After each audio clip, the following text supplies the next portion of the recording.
Shalom Sobat Home Talks, senang banget hari ini bisa ada di perdananya podcast Home Talks kali ini.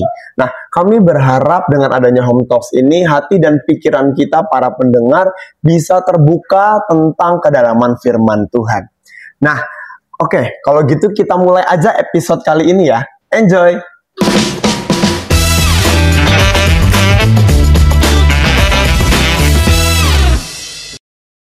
Pastinya kita tidak asing dengan kata-kata darah Yesus memulihkan hidup kita. Atau ada lagu yang berkata bahwa darah Yesus itu menyelamatkan kita. Darah Yesus itu menyucikan hati kita. Tapi mungkin timbul pertanyaan di beberapa dari kita. Kenapa harus darah Yesus ya? Apa penjelasannya darah Yesus menyucikan hati kita? Nah, pada hari ini kita kedatangan dua narasumber yang dipakai Tuhan sangat luar biasa. Narasumber kita yang pertama adalah PDM Dr. Happy Yohanes MTH sebagai Gembala Jemaat, main leader, dan founder GSPDI Home. Dan juga merupakan dosen teologi di STT Samuel Elizabeth dengan bidang teologi biblika, teologi sistematika, dan tafsir perjanjian lama dan baru. Kemudian dari narasumber kita yang kedua, beliau adalah Ketua Biro Pendidikan dan Pengajaran MDJB3L GSPDI, yaitu PDM Stefanus MTH. Kita langsung aja ya, Nah, jadi gini kok, ada banyak orang Kristen, apalagi yang baru mengalami lahir baru, mengalami perjumpaan dengan Kristus yang baru-baru benar Kristen, mungkin mereka agak bingung dengar kata darah Yesus menyelamatkan atau dengar kata darah Yesus menyucikan hati kita. Nah, di sini bisa nggak dijelaskan menurut Koko sebenarnya kenapa darah Yesus itu penting banget bagi kehidupan orang percaya? Iya, jadi ketika kita bicara darah Yesus menyelamatkan, darah Yesus menyucikan, itu kan tidak terlepas daripada satu gambaran besar, yaitu tentang karya keselamatan Kristus. Yes, jadi kita nggak, kadang-kadang bingung kan, wah ini peristiwa salib menyelamatkan, peristiwa salib menghapus dosa, tapi di satu sisi disorotinya darah Yesus. Dalam perjamuan kita disorotinya tubuh dan darah Yesus gitu kan. Jadi ini apa ya, kerangka besarnya adalah tentang karya keselamatan itu lewat peristiwa salib. Nah, cuman ketika kita berbicara spesifik tentang darah Yesus, ini menjadi satu hal menarik. Orang bilang di mana menyelamatkannya gitu kan, karena apakah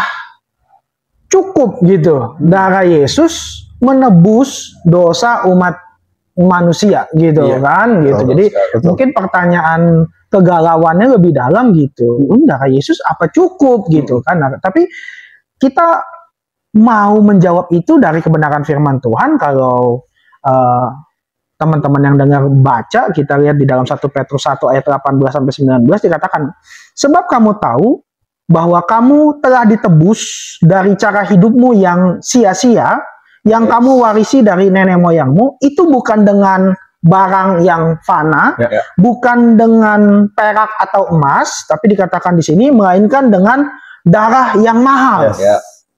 Yaitu dikatakan yaitu darah Kristus yang sama seperti darah anak domba yang tak bernoda dan tak bercela. Nah, berbicara soal kenapa jadi darah Yesus, jelas di sini berbicara bahwa bukan tentang kuantitas. Tadi disampaikan kan sama nih kebingungan kita ketika ngomong tentang kenapa darah Yesus menyelamatkan. Harusnya kalau dibilang kita itu ditebus, harusnya kan mungkin ukuran kita emas dan perak itu kan berapa banyak gitu. Sama seperti misalnya kalau di dalam Alkitab ada tebusan, ada harga untuk tebusan seorang budak gitu kan. Nah, tapi yang menarik di sini kita harus perhatikan darah Yesus itu disandingkan dengan darah anak domba yang tidak bercela. Artinya kita harus memperhatikan juga dalam satu pola di perjanjian lama itu ada namanya korban penghapus dosa. Setahun sekali itu harus dilakukan gitu kan. Nanti dombanya itu ditumpang tangan gitu kan. Menjadi pengganti bagi dosa orang tersebut gitu. Nah, yang menarik sebenarnya di sini, mau ditunjukkan bahwa darah Yesus itu menyelamatkan, itu quality over quantity. Betul sekali. Jadi tidak berbicara tentang kuantitas banyaknya darah yang tercurah, tetapi kualitas darah itu bisa menyelamatkan. Makanya dikatakan bukan dengan emas dan perak, tetapi dengan darah yang mahal. Nah, kata mahal yang digunakan di sini ini menarik. Kalau kita lihat di dalam 1 Korintus 3 ayat 12, ini disandingkan dengan batu mulia. Kalau kita lihat di dalam Yakobus 5 ayat yang ke-7, ini disandingkan dengan hasil buah yang baik untuk orang petani. Nah, artinya darah Yesus di sini mau ditekankan adalah suatu hal yang berkualitas. Jadi ketika darah Yesus itu tercurah, kalau dengan darah anak domba dia harus sekali dalam setahun, ini 1 kali untuk selama-lamanya katanya di kitab di dalam kitab Ibrani. Jadi, kenapa darah Yesus? Nanti kita mungkin dalam pembahasan kita lebih dalam, kita akan mengerti bahwa darah Yesus itu ada 2 bagian besar, yaitu adalah berbicara soal penebusan dan juga berbicara soal pengudusan. Sehingga ini menjadi 1 kali untuk selama-lamanya. Jadi penekanannya buat saya kembali lagi ditekankan, Rasul Petrus itu menekankan sebab kamu tahu bahwa kamu telah ditebus. Nah, ditebusnya ini dengan jelas, tidak dengan yang lain. Sesuatu hal yang bernilai itu banyak, bisa emas, perak tadi, atau dengan kalau kita bilang penghapusan dosa kan juga kita bisa dengan darah domba. Tapi kamu harus berulang-ulang. Ini sekali untuk selama-lamanya. Jadi dalam penekanan di sini kita mau bilang kenapa harus darah Yesus? Karena tidak ada kualitas yang sebanding. Tidak ada kualitas yang sebanding. Jadi ada beberapa pemikiran orang Kristen yang tanda kutip miring, itu ada istilah ransom theology. Artinya seolah-olah darah Yesus itu bernilai karena dia yang menebus kita kepada si iblis. Nah, yang membedakan darah Yesus itu menjadi bernilai adalah darah Yesus itu membuat kita menang dari si jahat. Artinya kita bukan Yesus datang dengan darahnya, ada dalam ransom teologi itu seolah-olah menebus kita dari penguasa dunia ini. Enggak. Tapi yang uniknya darah yang mahal itu membuat kita menang. Amin. Membuat kita menang. Kata kuncinya di situ. Membuat kita menang. Yesus tidak datang menebus kita kepada si iblis dengan ini darahnya, tapi iblis menjadi kalah dengan darah Kristus. Dan ada satu lagi tuh yang harus digarisbawahi tadi dikatakan sama Bro Stefanus adalah tadi ransom teologi mengajarkan bahwa tentang kepada iblis. Artinya kita itu posisinya tuh yang kayak banyak yang dilakukan sama banyak orang-orang Kristen yang murtad yang berkata bahwa Kristen itu apa sih dari Yesus, apa sih kita ditebus dari apa sih. Nah, itu mereka terbalikkan dengan teologi ini. Jadi kita itu ditebus hanya karena dari yang apa nih, dari si iblis. Jadi kayak kita itu punyanya iblis. Padahal nggak begitu. Nggak begitu gitu. Kita itu bukan punyanya iblis, kita itu punyanya Tuhan, ciptakan Tuhan, tapi jatuh dalam dosa gara-gara Adam dan Hawa. Di situ mulai masuk tuh dosa kutuk yang tadi dikatakan sama Petrus itu. Jadi jangan tuker tuh. Jadi statement itu benar tuh. Ransom theology itu bahaya sekali. Bahaya sekali. Jadi kita itu, iblis itu dikalahkan oleh darah Yesus. Yang terpuaskan oleh darah Yesus adalah Allah. Itu dia. Yang terpuaskan oleh darah Yesus adalah Allah. Jadi mengapa kita disebut dengan darah yang mahal, bukan dengan emas dan perak? Karena kita yang berdosa, kita yang berjarak dengan Allah, oleh darah Yesus itu kita dibenarkan. Nah, itu yang menjadi penekanan kenapa darah Yesus itu menjadi satu hal di dalam kerangka keselamatan itu juga satu hal yang penting untuk dimengerti oleh orang percaya, sehingga kita tidak jatuh tadi dengan kepada ransom teologi seolah-olah Tuhan menebus kita dari si jahat dengan darahnya. Justru dengan darahnya kita itu dimenangkan. Si iblis itu dikalahkan, kita menang. Nah, itu. Jadi hari ini sungguh jadi satu pengertian yang baru buat kita. Jangan sampai kita terbalik dengan tadi apa namanya kok? Ransom theology. Jadi bukan kita milik iblis, tapi kita emang sudah jadi miliknya Tuhan. Tapi karena ada dosa, darah Yesus menebus kita dan membuat kita menjadi berkemenangan. Tadi ada statement Stefanus yang luar biasa sekali, bahwa darah Yesus itu bukan bicara tentang kualitas, bukan seberapa banyak darah Yesus yang tertumpah, bukan, tapi soal kualitas. Gitu ya, tentang kualitas darah Yesus yang menyelamatkan gitu, satu korban untuk selamanya. Wow, dan gak cuma tentang kualitas satu korban samanya ya. Dan juga bukan berarti bahwa darah Yesus yang seluruh darahnya yang tercurah saat itu juga bukan, tapi dikatakan benar-benar di dalam 1 Petrus 3 itu bahwa kematian Kristus itu cukup saat itu, tapi efeknya untuk selama-lamanya. Gitu. Wow. Jadi bukan soal, sekali lagi bukan soal jumlahnya, bukan cuma soal kualitas, dan juga bukan, dan ini unlimited time. Itu yang disebut unlimited time, sampai kapanpun, dari pertama kali kamu belum jadi manusia, darahnya sudah ada bagi hidup. Sejak kandungan darahnya sudah ada bagi hidup. Luar biasa. Oke. Saya berdoa hari ini jadi sebuah pengertian yang baru bagi setiap kita. Jadi jangan sampai salah ya saudara-saudara. Wow, ini sudah baru pertanyaan pertama aja udah dahsyat dan luar biasa. Nah, tapi juga ada kadang orang itu bilang kayak, tapi udah percaya nih, udah percaya, mungkin beberapa dari orang percaya sudah melayani dan sudah tahu kalau darah Yesus itu menebus, membenarkan dan membuat kita menang. Tapi masih ada konsep atau di pikiran-pikiran kita itu merasa nggak layak. Saya itu terlalu banyak dosa. Nah, ini pasti banyak nih kita alamin, Sobat Home Talks. Nah, menurut Koko sendiri, bagaimana kuasa darah Yesus itu bisa jadi jawaban untuk perasaan kita merasa nggak layak tersebut? Ya tadi kita berbicara tadi soal kualitas darah ini, gitu. Jadi kualitas darah Yesus itu bagian utama yang ditekankan oleh tulisan Rasul Petrus adalah berbicara soal penebusan. Tadi kan dikatakan kamu telah ditebus, gitu. Itu Rasul Petrus mau menekankan bahwa kamu itu sudah dimenangkan dari si jahat itu. Kata ditebusnya itu kan penggambarannya adalah kalau orang punya hutang ini dibayar lunas. Tapi darah Yesus dia tidak memberikan darahnya kepada, tapi di kita itu dimenangkan, gitu. Dimenangkan, gitu kan? Kita dimenangkan. Jadi penggambarannya ditebusnya itu bukan dengan cara darah itu diukur dengan dosa kita atau apa gitu kan. Tetapi darah Yesus itu selalu menjadi cukup untuk kita itu ditebus.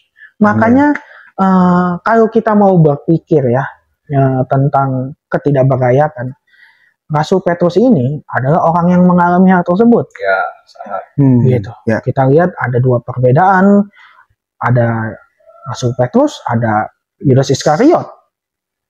Rasul Petrus itu gayanya keren. Di dalam kitab Yohanes dikatakan, "Guru, kemana engkau pergi? Aku juga akan pergi."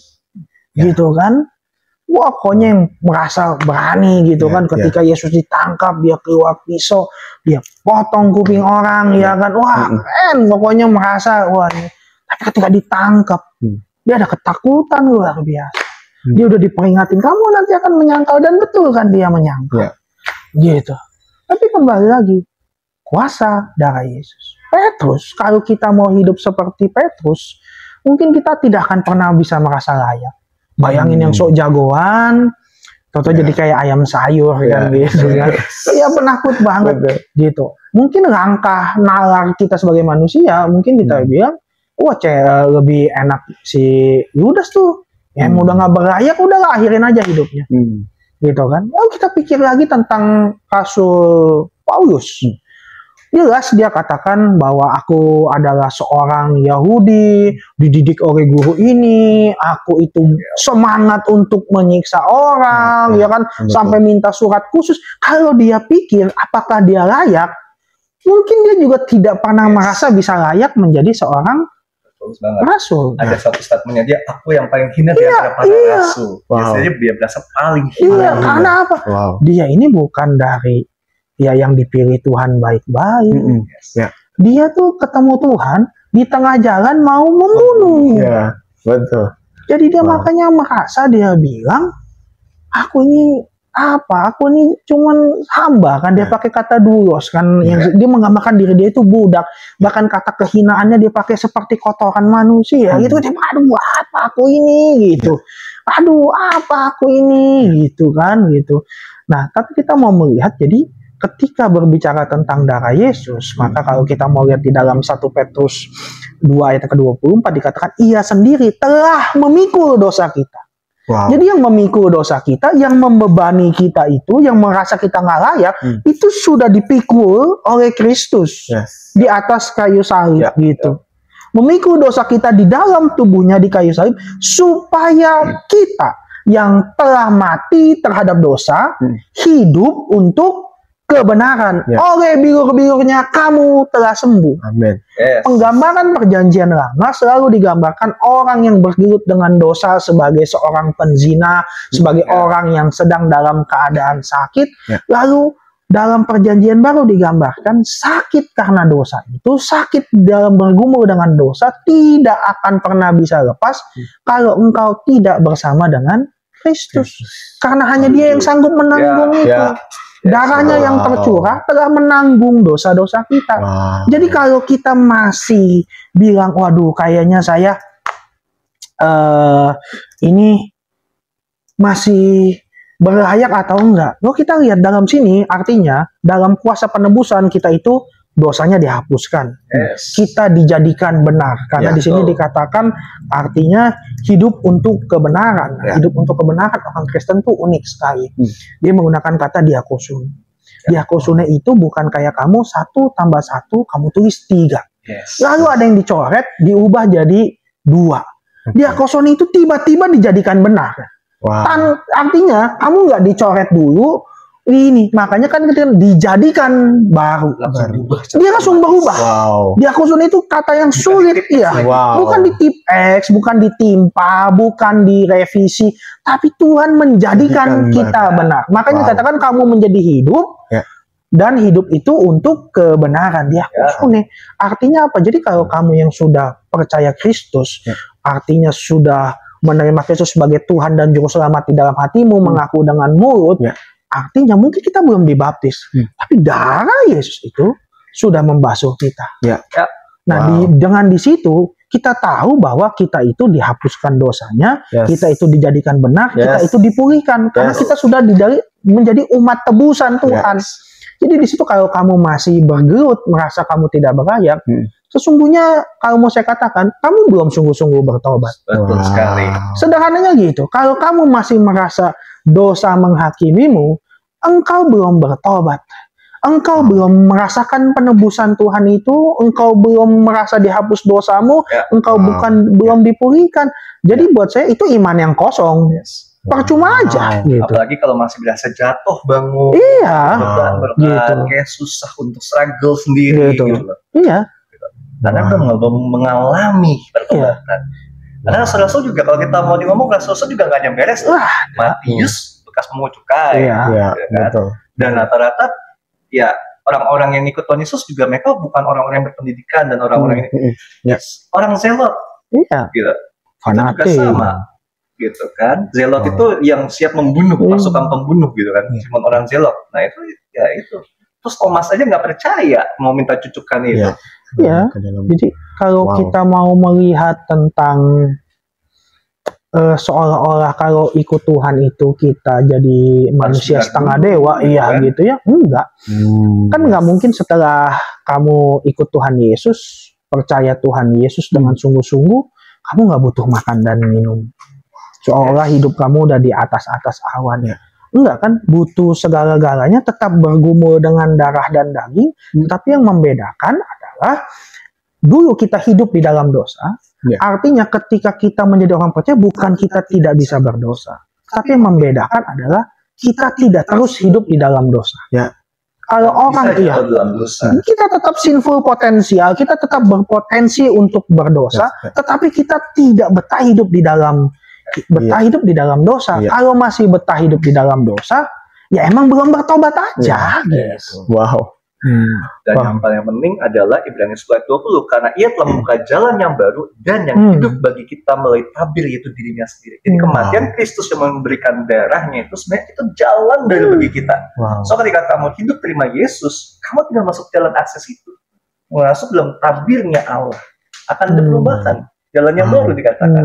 Makanya Kristen percaya kelahiran baru istilahnya. Gitu. Kan kamu lahir baru, enggak yang tiba-tiba mukanya berubah apa? Enggak.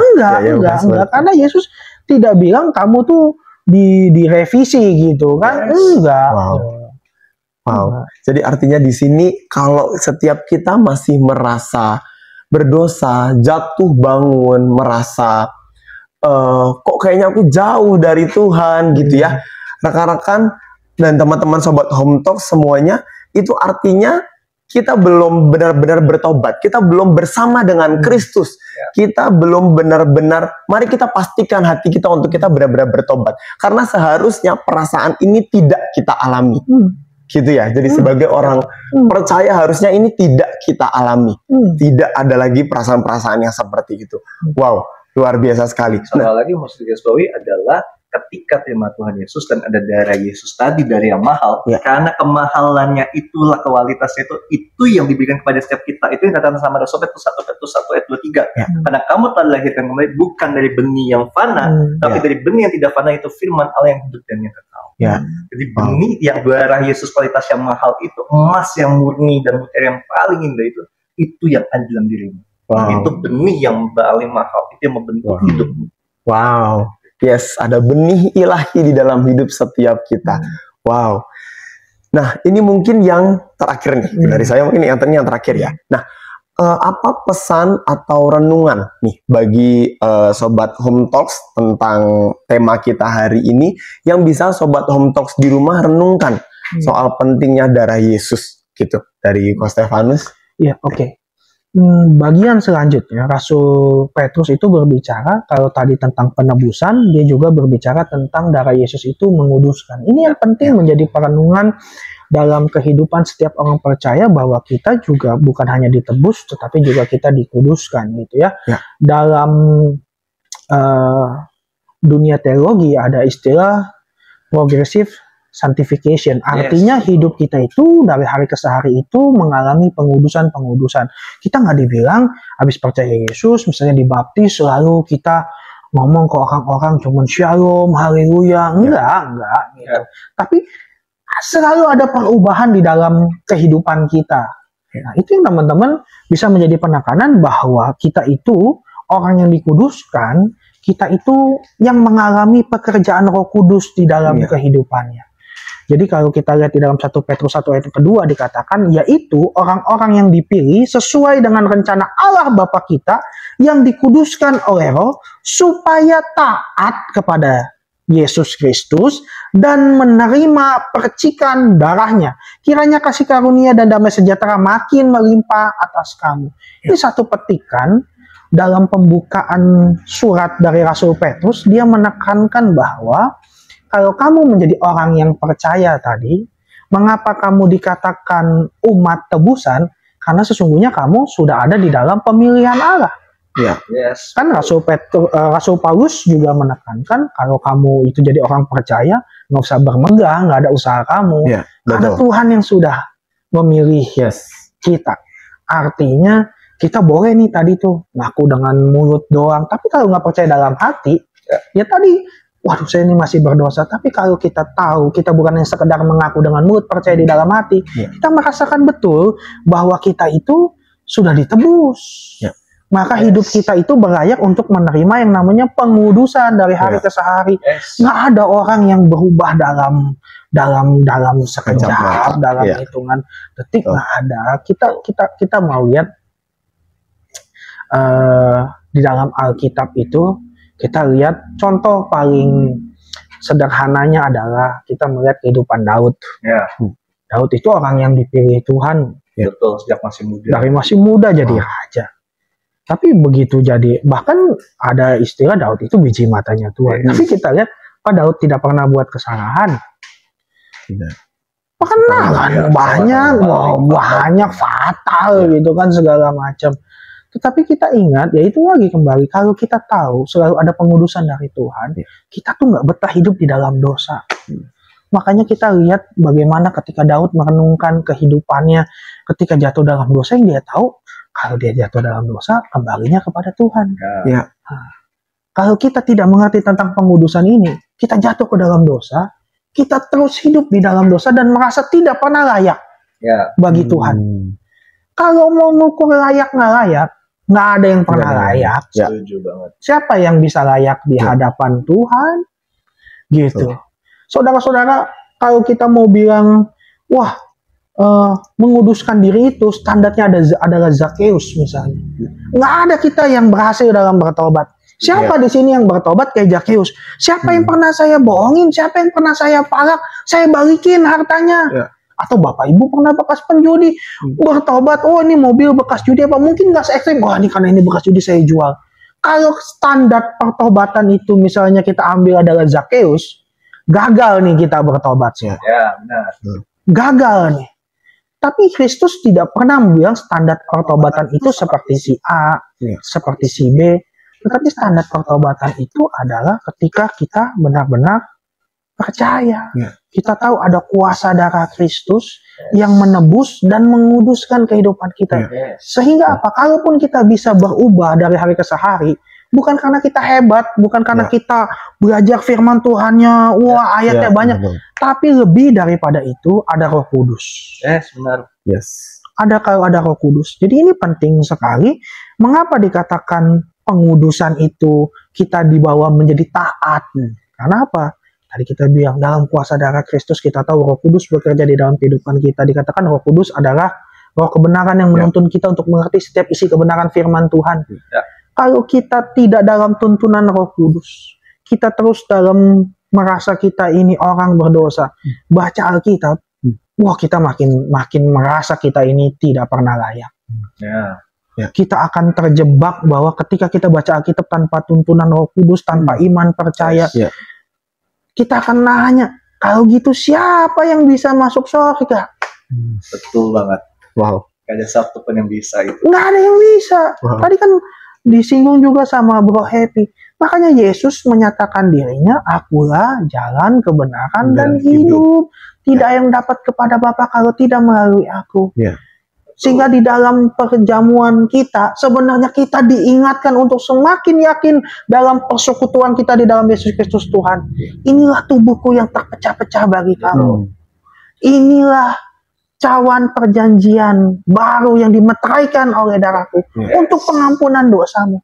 Kalau kita setiap perjamuan, justru kita di counter ketika ada perasaan kita nggak berayak, tapi ketika di dalam perjamuan, Tuhan sudah mencurahkan darahnya. Dia serang. Gitu. Jadi jadi kalau kita galau, sesungguhnya di dalam setiap sakramen perjamuan kita itu selalu menguatkan menjawab kegalauanmu. Dan harusnya kegalauan itu hilang. Makanya kembali kalau terus galau, ditanya kenapa? Udah dia mah belum bertobat aja gitu. Jadi mau ikut perjamuan, mau dibaptis, mau berulang-ulang dia mau dipercik, mau diselam, mau pakai minyak, mau pakai pasir. Nggak akan bisa karena pada dasarnya dia bukan bagian orang percaya, dia tidak di dalam pemilihan Tuhan. Gitu. Ya, karena memang apalagi yang kita harus sebenarnya yang lebih lihat ya statementnya Bro Stefanus itu relevansinya ke generasi saat ini, generasi Z dan generasi Alpha yang mereka punya dunianya sendiri, mereka punya konsepnya sendiri nih. Itu yang menurut bagaimana kan Bro Stefanus juga bidangnya nih, dan Bro Stefanus sendiri dengan konsep teologi darah ini yang sangat kudus dan mahal. Bagaimana kita sebagai gereja nih bisa lebih membuat ini lebih membumi bahasanya, bisa diterima oleh kalangan-kalangan Gen Z dan Gen Alpha ini. Kadang-kadang dalam hubungan Gen Z, Gen Alpha ini, itu selalu merasa mereka butuh ada satu alasan, satu pembenaran untuk mereka bisa menerima itu sebagai satu hal yang mutlak. Nah, yang kita harus tahu, darah Yesus itu kita percaya mati untuk semua orang. Yes. Tapi kuasanya itu menjadi nyata hanya bagi orang percaya. Ya. Jadi yang Gen Z merasa itu adalah Tuhan tidak mati buat saya. Buktinya hidup saya begini. Yang kita harus tahu tadi kembali lagi, Kristus mati itu tidak membuat hidupmu yang miskin jadi kaya-kaya. Kristus tidak membuat hidupmu yang kamu bukan cool kids menjadi cool kids gitu. Kamu yang mungkin dalam dunia pendidikan biasa-biasa aja tiba-tiba jadi jenius atau apa. Kristus tidak datang fulfillment-nya untuk itu. Jadi kalau engkau mencari seorang superhero, engkau tidak menemukannya mungkin ya di dalam Yesus Kristus. Tapi jelas Yesus Kristus itu datang dikatakan sebagai Tuhan dan Juru Selamat. Kalau engkau butuh Tuhan dan engkau butuh Juru Selamat, maka Yesus itulah adalah jawaban bagi anak muda. Jadi kita harus tahu, menjadi Tuhan itu artinya bukan hanya sekedar menjadi sesembahan, tetapi dia menjadi Tuhan di dalam kehidupanmu. Artinya ada seseorang yang memerintah di dalam kehidupanmu. Amin. Dan juga dia menjadi juru selamat. Karena anak muda zaman sekarang selalu berpikir, saya mau bebas. Ya, benar. Ya. Dunia tidak pernah memberikan kamu kebebasan yang sebebas-bebasnya. Ya, saya gampangnya sederhananya gini, kamu mau pindah dari satu negara ke negara lain, kamu butuh paspor. Ya, benar. Iya. Jadi kebebasan macam apa yang mau kamu cari? Betul. Gitu. Nah, di sini jelas Kristus itu kalau dalam pembahasan kita tadi adalah justru kalau kamu mau mencari pembebasan, Kristus memberikan pembebasan yang sesungguhnya, yaitu adalah pembebasan atas dosa lewat penebusannya. Dan dosa tidak akan berkuasa dalam kehidupan kamu lewat pengudusannya setiap hari. Itu yang mungkin menjadi satu nilai yang kita harus tanamkan di dalam generasi muda sekarang, bahwa yang kamu butuhkan itu kebebasan adalah bebas dari dosa. Yang kamu butuhkan itu selalu terbarukan adalah kehidupanmu selalu baru sesuai dengan Kristus Tuhanmu. Karena kalau kita mau ngikutin anak Gen Z, anak Alpha sekarang, trennya itu kan sebenarnya berulang. Gitu, tidak ada satu hal yang baru, tapi hebatnya kalau kita mau tekankan di dalam Kristus selalu ada kebaruan di dalam kehidupan. Kalau kita sekarang bilang, oh kalau lagi pusing healing, kamu pernah berpikir nggak berapa tempat yang harus kamu kunjungi untuk memuaskan kehidupanmu? Betul. Tapi kalau tadi kita bilang darah Yesus itu adalah satu kualitas yang mahal, yang dia bisa memuaskan murka Allah. Maka di dalam darah Kristus itu pun kita menerima penebusan yang memuaskan dalam kehidupan kita. Iya kan? Kalau nggak sekarang kita nyari kepuasannya di mana lagi? Mau makan ini ada bilang cheesecake ini enak. Nanti besok ada lagi cheesecake di sini enak. Kamu kejar cheesecake yang paling enak. Ujung-ujungnya kamu bilang semua cheesecake sama aja. Betul. Tapi kalau di dalam Kristus, kamu terpuaskan ketika kamu menerima dia sebagai Tuhan dan Juru Selamat. Hidupmu itu selalu terpuaskan. Selalu terpuaskan. Gitu. Itu bagi generasi kita.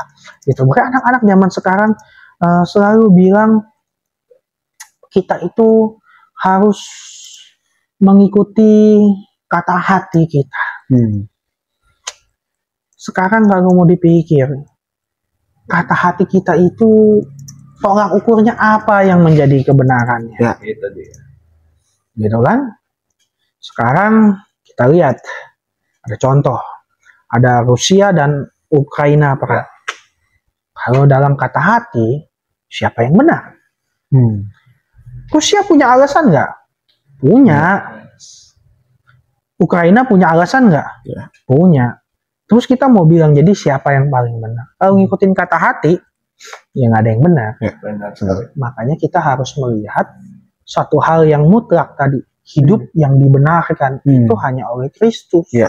Jadi kita nanti mengukurnya itu bukan dengan kata hati kita, tapi apa kata firman Tuhan. Benar. Gitu. Ketika apa kata firman Tuhan, ketika kita melihat ada Rusia dan Ukraina perang, kita nggak melihat ini yang benar yang mana, tapi kita lihat apa yang benar sesuai dengan kebenaran firman Tuhan. Kalau kita tahu, maka kita tidak akan memikirkan siapa yang harus menang sekarang kan gitu. Kita harus mikirin siapa yang harus menang sekarang. Kalau kita ribut-ribut lagi sekarang kalau di dalam ada Iran bahkan sama Israel, apakah orang Kristen harus dukungnya Israel misalnya? Pada kenyataannya juga di Palestinanya ada gereja yang kena, ada yang dirusak. Terus kita bilang, oh itu peluru meleset ya. Itu alasan kita kalau dengan cuman tolak ukur hati nurani. Karena kalau sebenarnya kita bahas ini sedikit lebih jauh, ada ayat Alkitab juga mengatakan darah Yesus itu akan menyucikan hati nurani. Karena hati nurani itu menipu karena Iya. Sekarang kita mau bilang, kita harusnya dukung Israel, tapi satu sisi juga umat Kristen di Palestina tertekan, gitu. Kita harus dukung Iran, tapi juga, ini begini. Tapi kita lihat kebenaran firman Tuhan, sehingga kita mau lihat apa yang mutlak itu bukan dengan apa yang dilihat mata kita, apa yang dinilai oleh perasaan kita. Kita bisa ketipu kalau kita nilainya dengan sisi kita. Kita ini manusia lemah, tapi itu kalau kita punya Tuhan yang tidak terbatas, itu yang menjadi tolak ukur terbaik kita. Nah, kita harus punya standar itu tidak bisa ditemukan di dunia, tapi ada di dalam Kristus. Gitu. Jadi pembahasan yang sangat menarik ya. Mungkin dari Happy bisa nambahin. Yang tadi ada satu statement yang menarik bahwa menurut kacamata iman kita. Itu saya teringat teman Rasul Paulus di Roma 3:25. Kristus Yesus telah ditentukan Allah menjadi jalan pendamaian karena iman. Dan Kristus karena iman. Dalam darahnya. Artinya bahwa tanpa iman, yang tadi dikatakan Brother Stefanus itu sangat tepat sekali. Darah Yesus itu tidak ada efeknya apapun. Tanpa iman. Sedangkan iman sendiri itu dasar dari segala sesuatu yang kita percayai, dan bukti dari segala sesuatu yang kita harapkan. Apa yang kamu harapkan? Apa yang kamu inginkan? Apa yang kamu percayai? Itulah yang mempengaruhi kualitas dari pengalaman kamu mengalami manifestasi darah Yesus tadi. Jadi kalau ada orang yang bilang, apaan sih darah Yesus, saya nggak mengalami gitu, apalagi cuma berfokus dengan karena salibmu gitu, atau dengan yang lain-lain sebagainya. Tapi baik lagi, iman itu yang kamu bangun apa nih? Kalau kamu bangun yang tadi kata Bro Stefanus, membangunnya karena firman sebagai dasarnya, manifestasi darah Yesus yang mahal tadi dan berkualitas tadi akan mengubah hidupmu. Akan mengubah hidupmu sangat dahsyat. Karena akan melanjutkan lagi. Hal ini dibuatnya untuk menunjukkan keadilannya karena ia membiarkan dosa-dosa terjadi pada masa dahulu, pada masa kesabaran. Jadi yang lama itu udah perlu. Gak akan ada diperuntukkan Tuhan. Itu manifestasi pertama.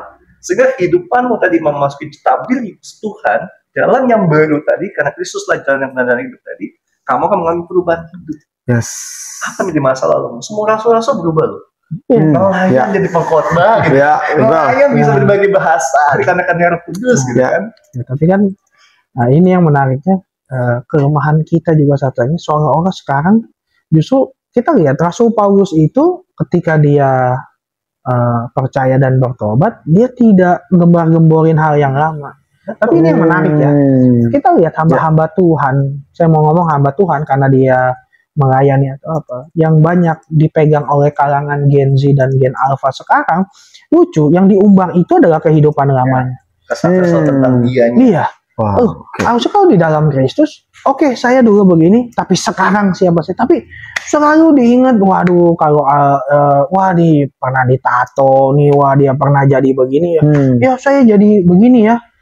Saya dulu begini. Dan kadang-kadang prosesnya juga terlalu dini begitu kan. Kita harus lihat. Bahkan kalau kita lihat Rasul Paulus itu ada 3 tahun masa dia diajar oleh Tuhan. Sekarang bukan tandanya orang yang bertobat tidak boleh naik mimbar nih ya. Tapi kita harus lihat, kalau yang masih diungkap yang masa lalunya, itu bukan soal Kristus tuh tadi, yang itu udah berlalu.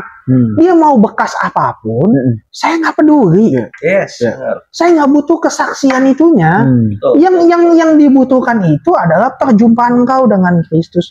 Sudahkah engkau mengalami penebusan dalam darah Kristus? Artinya apa? Dia udah nggak pusingin siapa dia dulu. Oh, sekarang kan seolah-olah backgroundnya. Kadang-kadang lucu di undangan khotbah misalnya. Mantan pecandu narkoba, buat apa? Rasul Paulus nggak pernah di dalam.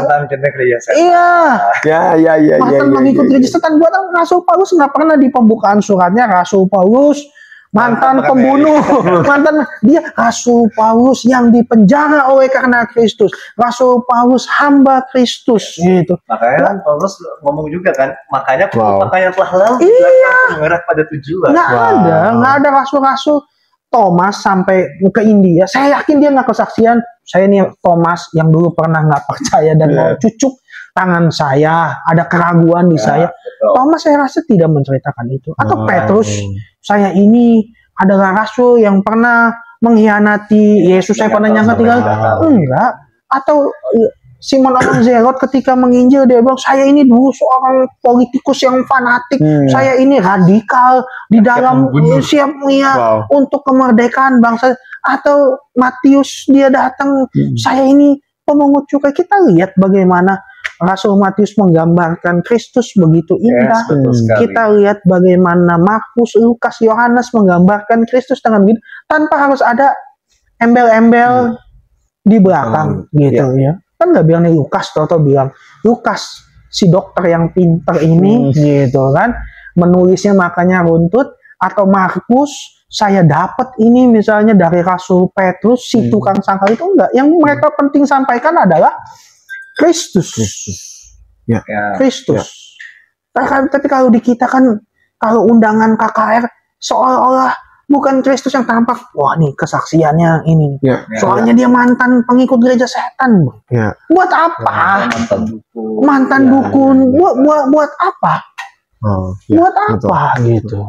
Atau yang belum lama lah ditulis mantan ahli feng shui suhu, kan? Itu ada belum lama. Buat apa? Dia masih mau ngukur gitu? Enggak. Jadi buat kita kadang-kadang kita melihat Kristus sudah bilang ini backgroundnya nggak penting. Karena kalau misalnya kita datang lewat backgroundnya yang penting, mungkin Petrus tuh ketemu orang dipandang sebelah mata. Karena kita lihat di dalam Kisah Para Rasul kan, pemuka agama tuh ini bukan kalangan pendidikan tinggi, ini cuman selesai tahap-tahap dasar. Mungkin kalau yang datangnya Paulus, ini top nih, pinter nih, gurunya siapa nih, dari bed mana nih, gitu kan. Bet Gamaliel, waduh urusannya penting gitu. Bukan tandanya pendidikan nggak penting, tapi latar belakang kita itu apapun itu ngaku. Sekarang kalau kita mau cuman mau tunjukin sekarang, waduh. Jadi kita nyari gimmick daripada yang itu dan itu that's a problem daripada gadget dan hasil makna dari Yesus sudah nggak diajarkan. Karena makna dari Yesus hanya ada dalam Injil Kerajaan Allah. Gitu. Nanti cuman khotbahnya, kalau Tuhan bisa tolong saya, maka Tuhan juga bisa tolong kamu. Ya betul, amin. Tetapi bagaimana cara Tuhan menolong? Kan itu yang menjadi penting. Percaya dalam kematian dan kebangkitannya kan, gitu. Kalau cuma sekedar percaya, nah nanti jadinya, kayaknya saya tetap jadi orang berdosa. Kamu pelayanan ya, jangan, saya masih berdosa, saya nggak bisa, saya masih butuh ini. Kita nggak ini, gitu. Waduh, kalau begitu, kita akan selamanya bayangkan perempuan yang ketangkap berzina, gitu. Itu dia nggak bisa nutupin karena Alkitab mencatat sepanjang 2000 tahun kita tahu dia perempuan berzina. Tapi kalau dia mau sakit hati, penulis Injil kejam banget, kan? Mungkin kita akan menemukan ada seorang bidat perempuan karena sakit hati. Tapi lihat, buat tidak ada catatan kan perempuan itu merasa tersakiti, atau ada perempuan yang Yesus bilang, wah suami kamu banyak, tapi dia kembali kan, dia bilang, maka dia membawa kabar ke kampungnya. Kalau dia mau sakit hati, kurang ngajar, dosa gua diungkap, sakit hati gua, gitu. Harusnya kan ditutupin. gitu kan. Ada perempuan yang mau membasuh, jelas loh perempuan itu siapa yang mau menyiram minyak itu kan. Ada backgroundnya. Ya kalau misalnya mau sakit hati loh saya gitu. Tapi kalau di kita itu kan wah malah kita umbang. Siapa saya dulu? Saya Jenderal Lucifer. Buat apa gitu? Buat apa? Ya, betul. Gitu. Relate sekali dan sekarang. Fokusnya itu jadi salah. Iya. Karena Kristen itu harusnya fokus dengan penebusan Kristus. Ya, betul. Apalagi Gen Z atau Gen Alpha sekarang ya jadi fokusnya ke manusianya. Gitu. Bukan ke ininya. Tuhan tolong saya, tapi dia nggak tahu caranya Tuhan menolong itu seperti apa. Tuhan tebus saya, dia nggak tahu caranya Tuhan menebusnya dengan seperti apa. Saya berharga, dia nggak tahu kenapa engkau berharga kalau bukan karena darah Kristus yang sudah tercurah. Wow, ini jadi pembahasan yang sangat menarik ya. Jadi jauh lebih menarik nih di akhir-akhir. Mungkin dari Ko Happy ada mau tambahan lagi? Ya, yang pasti yang tadi yang harus diingat adalah karena Roma 5 ayat 9 bahwa karena darah Yesus itu membuat kita dibenarkan dan diselamatkan dari murka Allah. Harus baik-baik tidak lagi murka Allah. Kita tidak akan lagi dihitung-hitung dosamu. Kita nggak ada lagi namanya kamu itu salah seperti apa ya. Memang darah Yesus menyelamatkan, dibebaskan murka Allah itu. Nah, cuma baik lagi ya, apa yang kamu tabur itu akan kamu tuai. Kita jangan mencampur adukan antara penebusan dengan tuaian. Nah, ini yang jadi PR-nya. Gitu.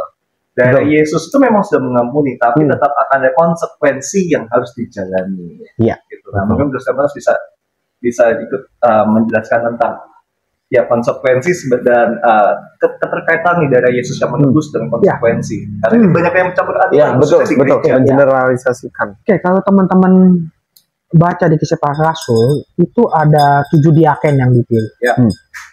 Dikatakan di situ mereka itu orang yang baik, penuh dengan Roh Kudus. Nah, tapi kalau teman-teman tahu ada satu namanya Nikolaus. Nanti kalau teman-teman baca di Kitab Wahyu, nanti ada dibilang Rasul Yohanes itu mengecam pengikut Nikolaus.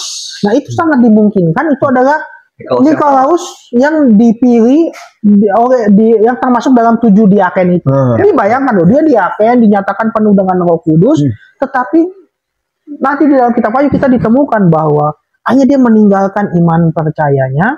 Sangat dimungkinkan waktu itu adalah berbicara tentang Nikolaus itu berusaha hidup asketis, tiba-tiba dia tidak mau berhubungan dengan istrinya.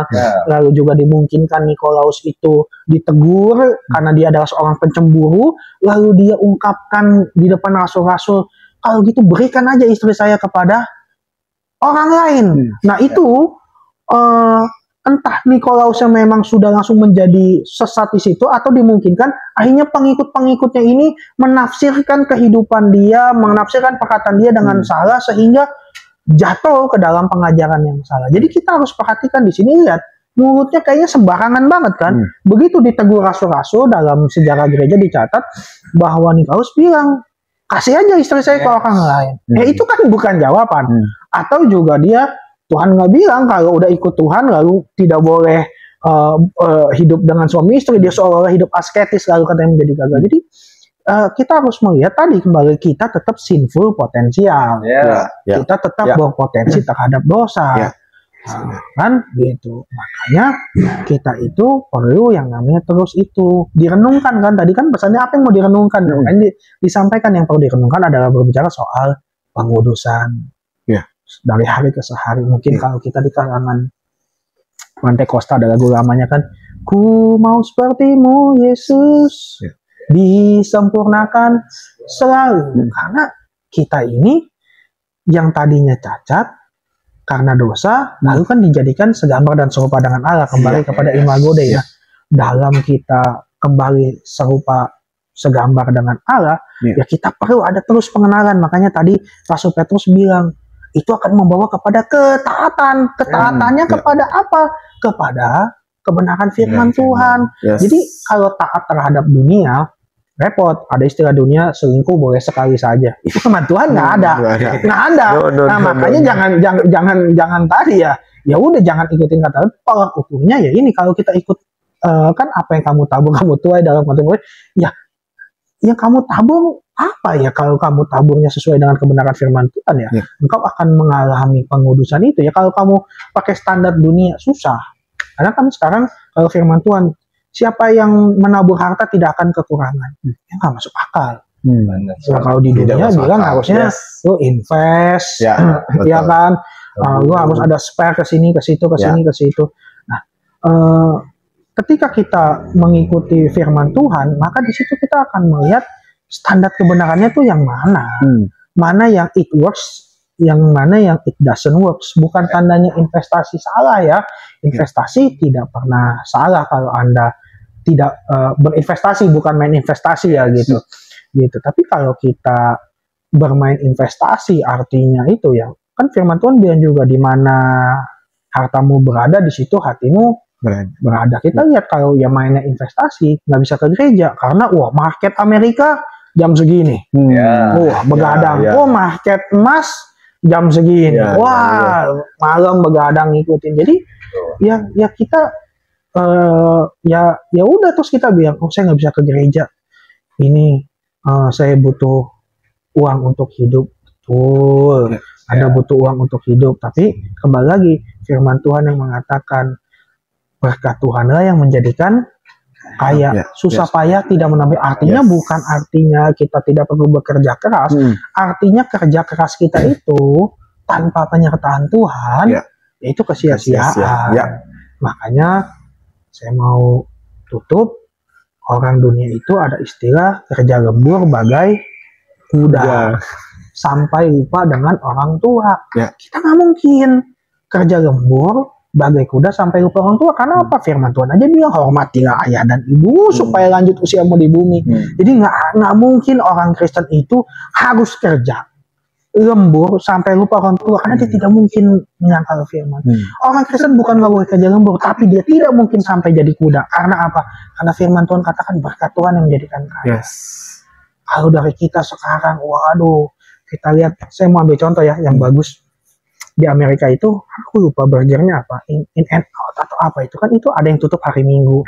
Yang kita tahu juga ada beberapa restoran Indonesia yang punyanya orang Kristen tutup hari Minggu. Karena mereka tahu berkat Tuhan yang menjadikan kaya. Kalau secara manusia, hari Minggu tuh cuannya lagi gede-gede, lagi semua ini harus, ini pangsa pasar yang tidak boleh. Tapi dia lupa siapa sang pemberi berkat, siapa sang pemberi hidup. Dia lupa ingat dan kuduskanlah hari Sabat. Kalau udah lupa begitu, wah cari uang. Saya cuma mau bilang lagu sekolah minggu itu selalu saya suka. Cari apa di dalam dunia? Cari apa di dalam dunia? Cari dunia tentu binasa. Cari Kristus yang penuh cinta. Selesai udah. Tidak perlu khotbah yang panjang-panjang apa. Buat saya itu lagu sekolah minggu itu sederhana, tapi itulah apa yang firman Tuhan katakan. Wow. Jadi di take notes baik-baik bahwa tadi pada prinsipnya adalah setiap kita harus bertanggung jawab terhadap segala hal yang kita lakukan. Darah Yesus memang telah mengampuni, darah Yesus memang menyucikan, dan juga darah Yesus menebus. Bahkan Rasul Paulus juga ngomong bahwa darah Yesus yang membuat kita yang tadinya jauh menjadi dekat. Lebih lagi dikatakan sama Rasul Paulus juga bahwa oleh karena darah Yesus, kita itu didamaikan dengan segala sesuatunya yang ada di bumi, di surga, dan semua itu didamaikan dengan darah dari salib Kristus. Artinya seharusnya yang kutuk diterima oleh Adam bahwa dia akan susah payah, harusnya kita nggak ngalamin. Amin. Yang tadi dikatakan Bro Stefanus, ya berkat Tuhan menjadikan kaya. Sampai tidak namanya karena darah Yesus tadi. Kenapa orang kayak udah usaha tetap nggak bisa dapat berkat? Kayak nggak ada ini, karena pasti dia masih hidup dalam kutuk. Kenapa dia hidup dalam kutuk? Pertobatan tadi, dia tidak mengalami manifestasi darah Yesus. Dan ujungnya balik lagi, bagaimana mengalami manifestasi darah Yesus?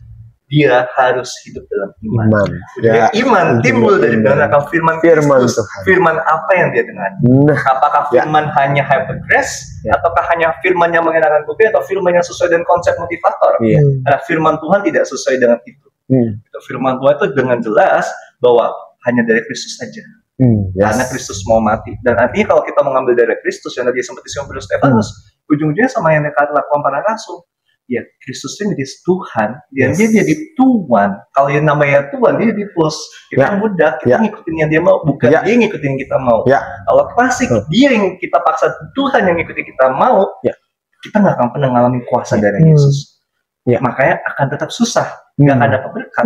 Dan makanya orang Kristen tetap bisa kena santet. Kenapa? Karena dia hidup dalam kuasa dari Yesus, gitu.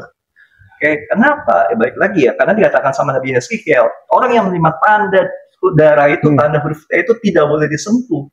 Sama dengan pada saat bangsa Israel ada hubungan darah di rumahnya, malaikat maupun nggak boleh nyentuh. Apalagi kita materai darah Yesus. Gitu. Yang tadi dikatakan sempat singgung tentang perjamuan kudus, inilah materai darah. Itu kamu minum tiap perjamuan kudus, materai darah. Siapa yang berani nyentuh kamu? Kalau masih bisa nyentuh, tandanya ada yang salah. Materai. Kita mau bikin utang aja dengan materai aja udah sah gitu kan. Kita mau tanda-tanda apapun surat pernyataan apa dengan materai itu pengesahan. Hukum dunia aja ada materai itu sah, apalagi kita. Materai ilahi, materai darah. Betapa itu lebih sah lagi. Dan dikatakan bahwa darah itu lebih kuat bunyinya. Karena ada nyawa. Jadi ketika kita bilang kita ada darah Kristus, nyawa Kristus ada dalam diri kita. So hidup kita ada nyawa Kristus. Dan itu mahal banget. Gak bisa dibandingin apapun. Saya sempat tadi dari sharingnya aku happy bahwa Kristus adalah bos atau Tuhan atau master dalam hidup kita. Berarti artinya kita harus menundukkan apa yang menjadi pikiran dan kehendak kita kepada firman Allah. Betul sekali. Karena dia ada bos. Karena kebanyakan anak Gen Z atau Gen Alpha sekarang, contoh tadi healing untuk memuaskan jiwa. Padahal kita perlu mengerti bahwa kita perlu menundukkan pikiran kita perlu melepaskan ego kita untuk kita benar-benar mengikut Kristus karena dia adalah bos kita. Gitu ya. Betul sekali. Wow, ini sungguh luar biasa dan pembahasannya jadi semakin menarik ya. Dan tanpa terasa kita sudah di akhir dari episode 1. Luar biasa, kita bersyukur Tuhan hadir di sini, Tuhan mengalir dan Tuhan memberikan hikmat, marifat, pengertian yang dari Tuhan buat setiap Home Talks hari ini. Wow. Nah, pesan saya terakhir, jangan lupa untuk like, komen, dan subscribe. Dan share juga video ini supaya jadi berkat buat teman-teman Home Talks lainnya. Jadi sampai ketemu di episode berikutnya. Dengan saya, host hari ini, Harun Yosiatik Fapitoyo, pamit undur diri dan Tuhan Yesus memberkati. Goodbye. Tuhan memberkati.